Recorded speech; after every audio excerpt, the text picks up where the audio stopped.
So this is our first road trip to California. And we put out on our last podcast and said, who should we interview when we come over here? And about 3 or 4 people, I think 3 people commented in the YouTube comments saying, Paul VanderKlay, you should check him out. And then a couple of people emailed me separately to say, go and check out Paul. So our audience has brought us together. And I'd love to know, I mean, we're in your, is this the Sunday school? This is the nursery.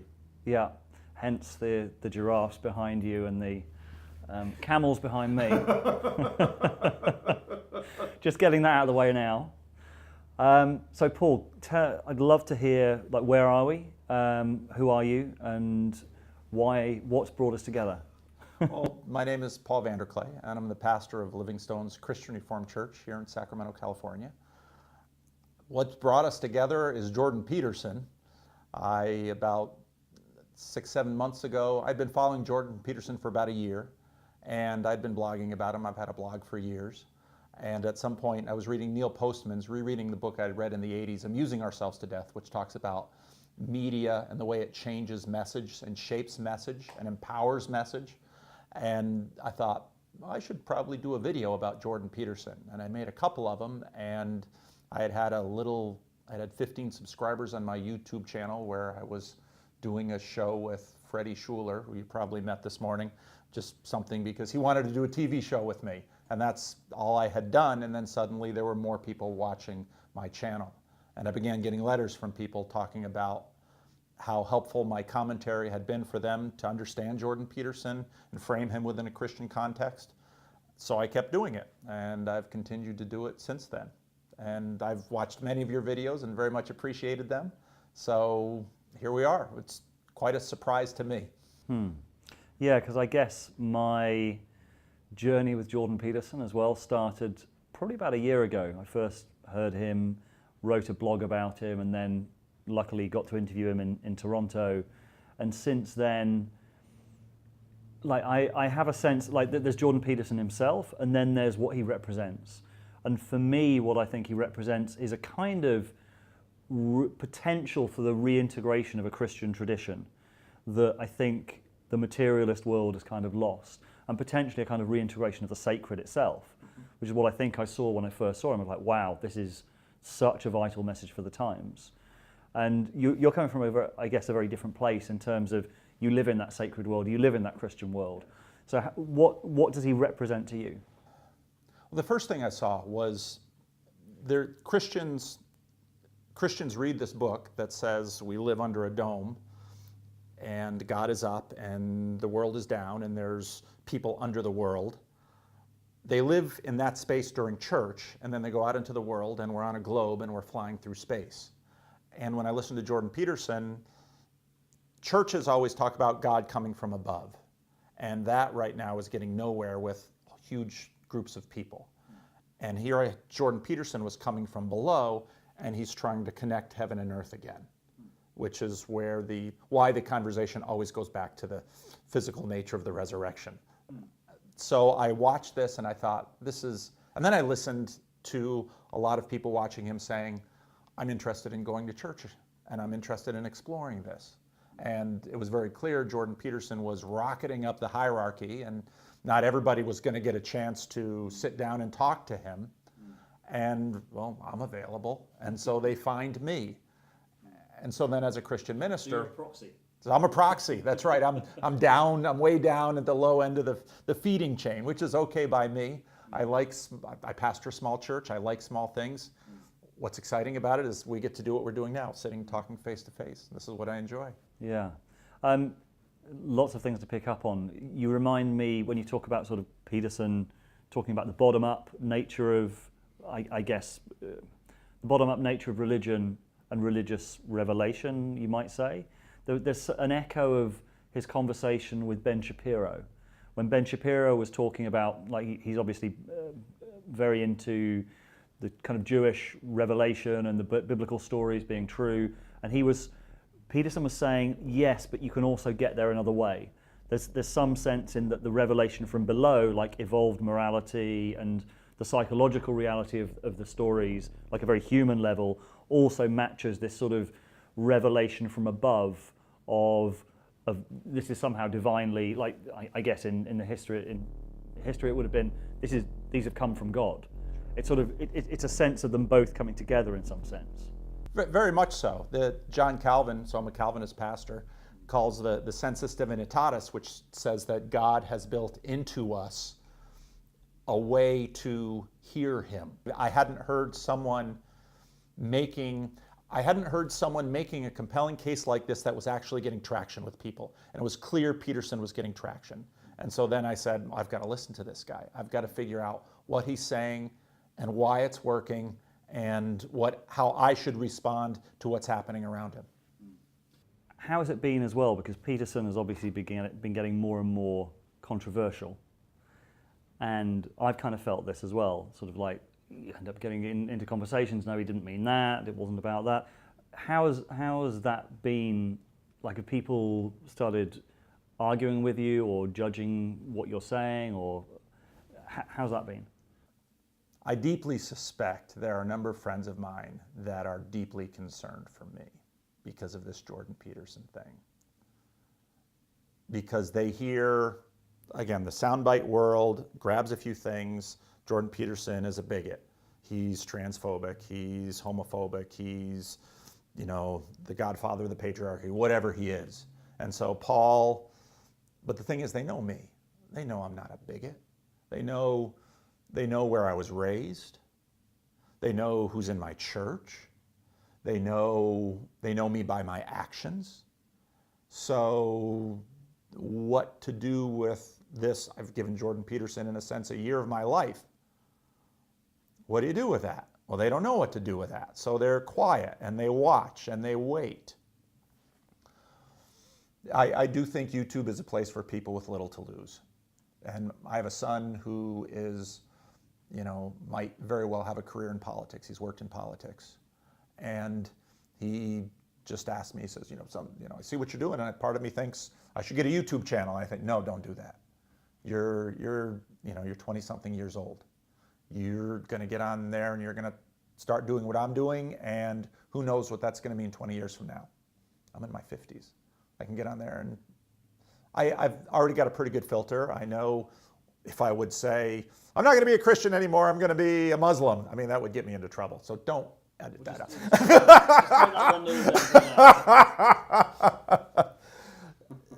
So I've already got my internal filter. So to a certain degree, in the little places that the Christian Reformed Church is, I've got my place on the hierarchy.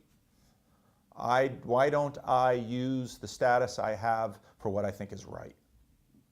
If I don't do that, what does that mean I am? Then suddenly I am all of those things that on Sunday morning I say I shouldn't be. Then I'm concerned about my status, and I'm not willing to do what I think Jesus did. Why did Jesus do what he did? It's a crazy thing to imagine. If you imagine the story that if he had this kind of power, of course skeptics said, no, he didn't do miracles. Okay, but if he had this kind of power and he had this kind of following, why throw it all away when you could have talked your way out of what was clearly, ridiculous charge that you would be killed for? Well, he believed what he said, and he cared about people that this world doesn't care anything about. I want to see people. People do that all the time. I want to see that recognized. I want to see people do that. Because, yes, there are these hierarchies and they are real. But what God says is, I'm going to go to the absolute bottom and I'm going to serve the rest of you. And if you think about a God who won't even let himself be seen, who regularly gives us sun and food and all of these things, well, God is the most humble creature in the universe. That's why he's hard to see. So why not spend my life doing that? And people say, well, you're going to get rich and famous with this Jordan Peterson thing. I don't think so. Chance would be a fine thing. I'm already able to feed my family, and my kids are, they're into college now. So if I can do well by them, what more do I have to ask for? And just to come back to tell me a bit more. You're a pastor. Tell me about the community and kind of what's your day-to-day life look like? Well, the community is an outrageously diverse struggling community. This would be a poor section of Sacramento. There are a lot of group homes where there are people who are on permanent disability for mental illness.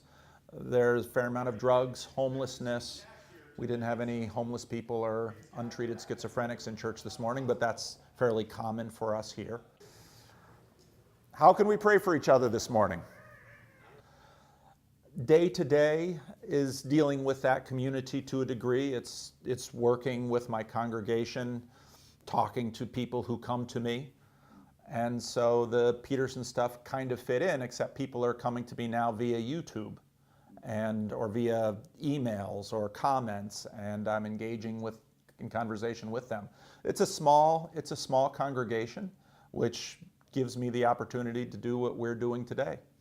And you started putting out commentaries on Peterson. You found like a lot of people following on YouTube. How's that been, kind of going from this small community of what we had 20 or 30 people in church before to kind of potentially a global audience, or at least being contacted by people around the world? How's that been? Well, it scared me to death when it first started because in 2 weeks I had, 1,000, 1,500 people listening to what I was saying, and I thought, well, this can't keep at this pace because that would destroy what I've been building here for a long time. Eventually it tapered off, and I've learned that it's been at a manageable pace. And so I can both take care of my congregation and interact with people. And that's what I like. And has it been a learning experience for you? Has it developed your ideas, or what's the process been for you of kind of going from here a bit more out into the world? And I've always been a lifelong learner. So I've always read philosophy, read history. I've always done that. But this has probably been the most highly charged, fruitful learning experience I've had in my life, with the possible exception of moving to the Dominican Republic, learning a new language, and having to live in another culture. Because what happens is I have very smart people from around the world send me links and book ideas and resources and push back on my videos. And it's been tremendously fun and an incredible education. And what do you think you've learned the most from it? That the church's insularity is both a natural byproduct of what she has to do to create real community, but it's also its greatest hindrance to actually speaking to people outside of herself. The church, so many people, Jordan Peterson put them on the road to being interested in church. I've kind of given them another nudge, and then they start looking around for church, and it's just a disaster. And my heart bleeds when I hear that, because what I would want as a Christian pastor would be that they would find a church that could help them sort themselves out, where they could find community, where they could, without fear, explore whatever crazy idea they have and talk about that and work that through. And most churches simply aren't interested in that, and it's a tragedy. They're not interested, or they're not capable, or what do you think? Both. How many pastors listen to Jordan Peterson? Some, more than will admit to it. But I have a small, highly permission-giving church. And so I'll have a meetup here in a few hours where 15 to 20 people will come together, and we won't pray, we won't do communion.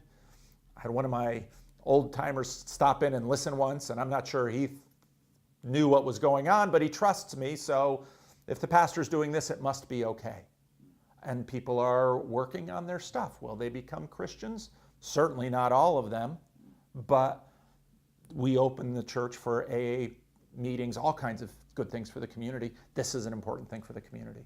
This is really interesting to me. It's like, I guess there's a real tension in Peterson's relationship with Christianity and the Christian church, because he doesn't describe himself as a Christian. And I'd love to get your kind of thoughts on that, because he's kind of he's pulling people towards a deeper appreciation of the Christian story, but it's in a slightly different way to the church Can you pull that apart for me? Because I can sort of sense that there's a tension here, but I don't really understand it. Some of the tension is in Christianity itself. What is a Christian? If you grew up in the Muslim world and you came to North America, you would say almost everyone here is a Christian. And if you pull someone off the street and say, "Are you a Christian?" they might say yes, they might say no. So there's a tremendous amount of ambiguity in terms of the definition of a Christian. Peterson, Jonathan Pajot has one of the better arguments. I think he says he's like Cyrus, who was this Persian emperor who in the book of Isaiah calls him the servant of the Lord, which is a tremendously high saying in the book of Isaiah, which then eventually gets referred to Jesus. But Cyrus is this pagan Persian emperor who has hundreds of wives and destroys nations and all of this. But God used Cyrus to send the Jews back to rebuild the temple. And Jonathan Pajot and his Eastern Orthodox frame, I can see where that really works for him. I see a John the Baptist vibe in Jordan Peterson. A lot of people don't know John the Baptist had a following that extended a couple of centuries. He was a huge deal. But then, what did Jesus do and what followed Jesus? So Christians have this huge debate. People write me, "I'm praying for Jordan Peterson, then it becomes a Christian." Other people write me, "No, he'd better not become a Christian now because none of the atheists will listen to him." Well, I'm content to let Jordan Peterson be Jordan Peterson and let God do with Jordan Peterson whatever God's going to do. One of the things you learn in ministry is not to too quickly define people, because people are people. They're enormously complicated. And people, you might put them in a category. They're in the Christian Reformed Church. If you know enough Christian Reformed doctrine and you quiz them enough, they're a hodgepodge of all kinds of beliefs. Why isn't Jordan Peterson? So I'm comfortable not answering the question. I guess I got a sense that, like for me, certainly, like I've always had a sort of spiritual leanings. I studied Buddhism and Hinduism, studied philosophy at university, and I've always had a kind of a spiritual side to my interests.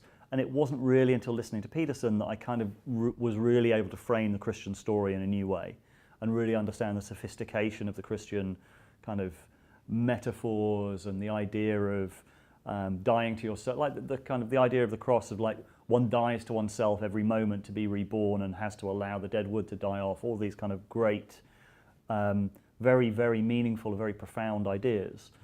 But there's a sense that he's almost pointing a way to an integration of the Christian story that points beyond it in some ways. That I wonder if that's kind of threatening to the idea of like the Christian church based around a set of an ideology as much as a sort of fixed idea or a dogma. He's almost pointing beyond that in some way. Is that part of the tension maybe? When I listen to him, I think he's actually only going halfway. For example, if you listen closely to his Easter videos, the gospel for him is pick up your very heavy cross and drag it uphill. And if you do so, you will experience meaning and you'll sort out your life and you'll make the world better. There's a stoicism to Peterson. And then one of the people who watches me, a lot of people who watch me, then they go to his things and they ask him questions. They ask him questions that I'm playing with and they write me back. And so one person at one of his book tours got the question through that said, "Okay, what's at the top of the hill? You're pulling the cross up." And I'm too tired. I would need too much time to unpack that.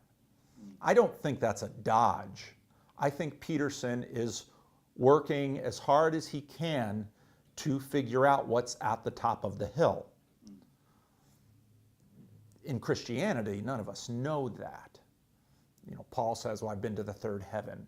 And we have these images of the kingdom of God, and they're all built into this rich symbolic system.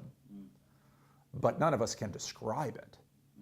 So I think actually he's where he's really at right now is a certain stoicism that people are finding tremendously helpful. I think at some point they're going to say, what's at the top of the hill? It can't be too utopian because he's made it clear that we're not going to arrive at that in this frame.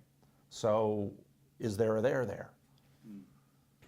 And I was reminded in the church service today about Jung's, because he's I guess Jung is his meta frame that he's using to appreciate all of this, and Jung had an interesting relationship with God where he was asked, "Do you believe in God?" and he said, "I don't believe, I know." Wow. Which there's a kind of interesting connection with Christianity there, because fundamental, as far as I understand it, Christianity is the idea that we need faith because we don't know. There must be doubt, and doubt must coexist with faith. So, yeah, I'm interested in what you make of that. Well, Jung was the son of a Swiss Reformed pastor. A very depressed man, apparently his father was, and a rather unhappy man. My definition of a Christian, and that I tell my congregation, is, do you trust Jesus more than you trust yourself? Well, what does that mean? Well, you have to unpack that. And that scales in every moment. You know, I'm doing an interview with you, I don't know you. Fortunately, I'm not high enough up the hierarchy that, you know, rebel wisdom destroys Paul VanderKlay. So we extend trust. And obviously, this is a very small stakes thing. But life is full of huge stakes things. And where can I place my trust? How do I know that Jordan Peterson, I don't think he's a flim-flam artist. I've watched people all my whole life. I don't think he's disingenuous at all. I think he's enormously open and making himself vulnerable. I have a sense of knowing that. Could I be wrong? Yeah, I could be wrong. But you live with what you know. You don't have any other choice. So I was raised by great parents, and I learned to love Jesus as a child, and I've seen no reason to give it up now. Now, if you ask me if I trust Jesus more than I trust myself, no way. Part of what's nice about being a Calvinist is I can say, I'm a wretched sinner and I'm a really lousy Christian, and you can still be a pastor and be that in the Calvinist church, I hope. We'll find out after the interview. So far. So far. Yeah, because after the service today, I was talking to some of the people who came, and one guy, I was talking to him for a little while, and then he said, are you a believer? And I couldn't answer. I didn't know what he meant. I was like, I just, and he obviously wanted me to say yes or no, and I didn't know like what that question means. Yeah. And I guess I came to, what did I say? I think I said something like, I've got a deeper appreciation of the Christian stories. I've got a deeper appreciation of the essential metaphorical rightness of a lot of it. And it became quite a long answer. How should I have answered that question? This is part of the insularity of the Christian bubble, because people say Peterson is copping out by saying, do you believe in God? What do you mean by believe? What do you mean by God? When Peterson says that, I think Peterson's 100% correct. When this guy asked you, are you a believer? He's doing code talk within a little bubble. You could have said yes, and a whole bunch of things he would have imagined that, I don't know you very well, but probably aren't true for your life. You don't go to church every week, you don't tithe, there's not all these practices built into you. But to say no, well, believer in what? So as a Christian pastor, often when people engage in code talk, I pause them, and I can do this because I'm a pastor, and say, well, what do you mean by saved? Well, then you find out what they mean, and then you can say, okay, move it around a little bit and see what you can do with the conversation. So I think you answered very well, actually. He's probably confused and went on with his life because he was looking for the secret handshake. And this is what happens in Christian churches. And so people listening to Jordan Peterson come into a Christian church, they get asked a question like that. Well, right away, now I know I don't belong. I don't know the handshake. So that's a hard thing. Yeah, this is a really interesting topic, because I guess, how does the Christian church absorb, deal with, and I don't say capitalize, but at least find a way of making use of the kind of what seems to be a bit of an awakening going on of people who are watching these biblical stories and getting an awful lot from it? Because at the moment, they're not really receptive or able to receive them. How do they do it? I don't know that they will, which is sad. So I started a meetup, and in some ways that meetup for me is it a church plant? No, because it's not a church. We don't have sacraments. We don't have all those things of church. Is AA a church? That's a really complicated question, because look at how AA started. Look at what people have to do to get into it. I've had people join this church because they were in AA 25 years and they said, I need something, my higher power needs a better definition. And so, okay, well, let's keep talking. So it may be that there is a revival of sorts that happens in Jordan Peterson's wake, but this is the history of the church.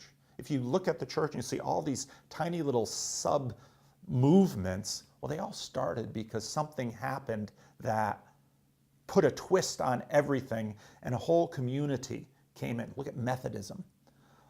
This has happened again and again and again in history.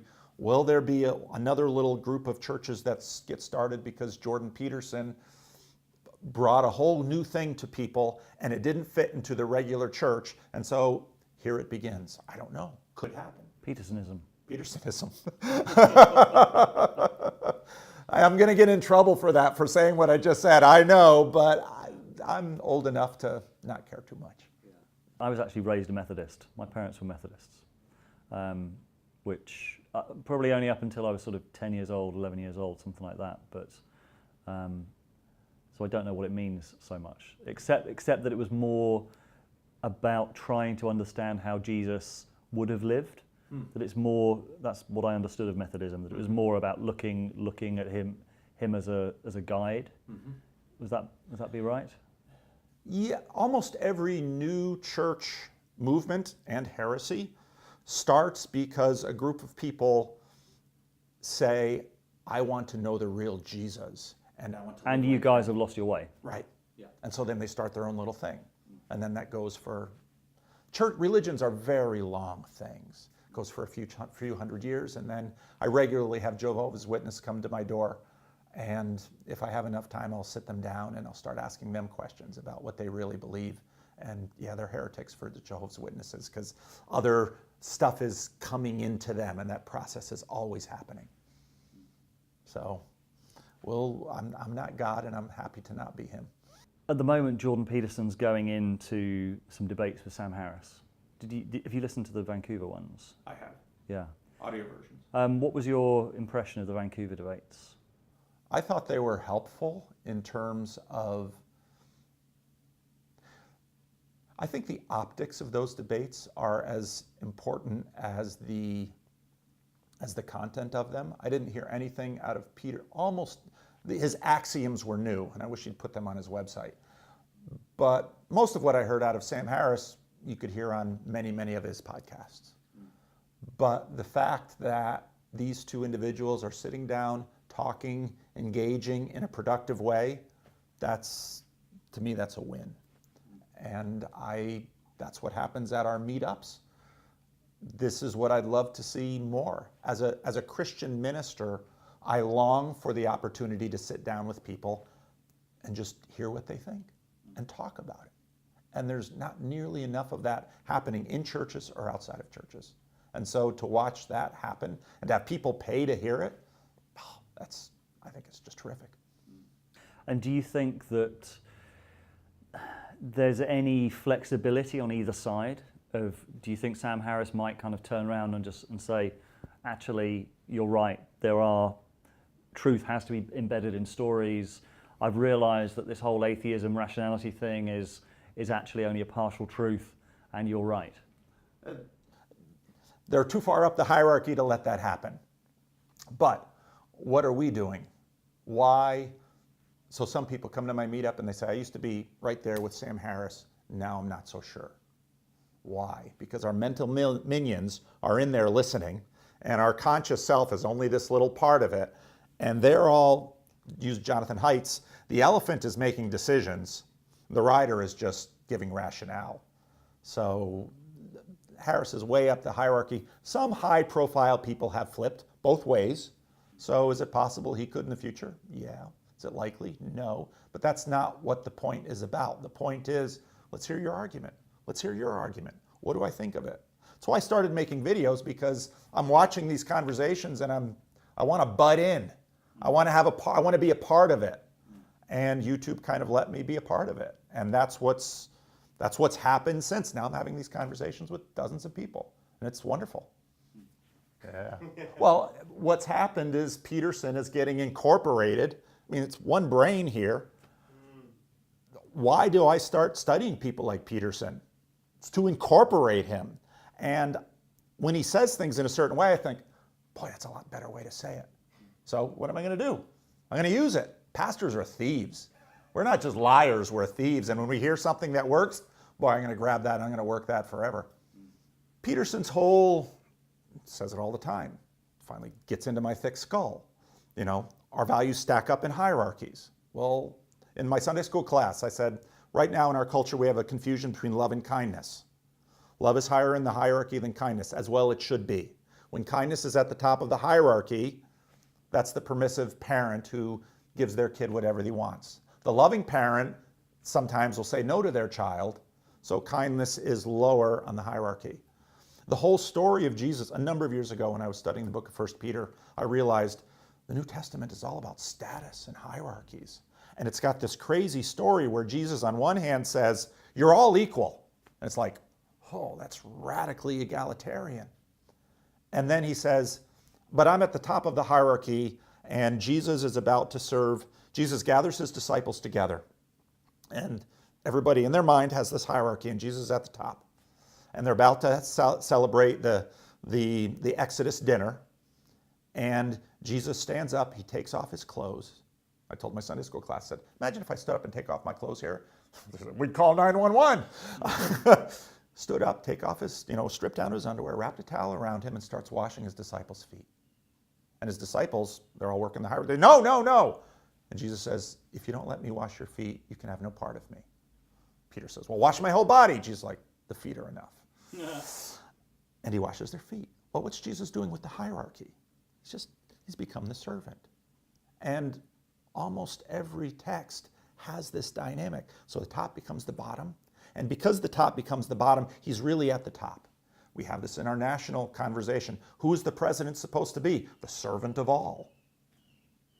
And so, the captain of the Titanic. Go down with the ship. Why? Make sure everyone else is off, and then you. And we all know this. This is deep within us. Now, you might ask, well, is this only Christianity? Or, listen to Peterson, well, maybe it's even deeper still. So, what does that mean?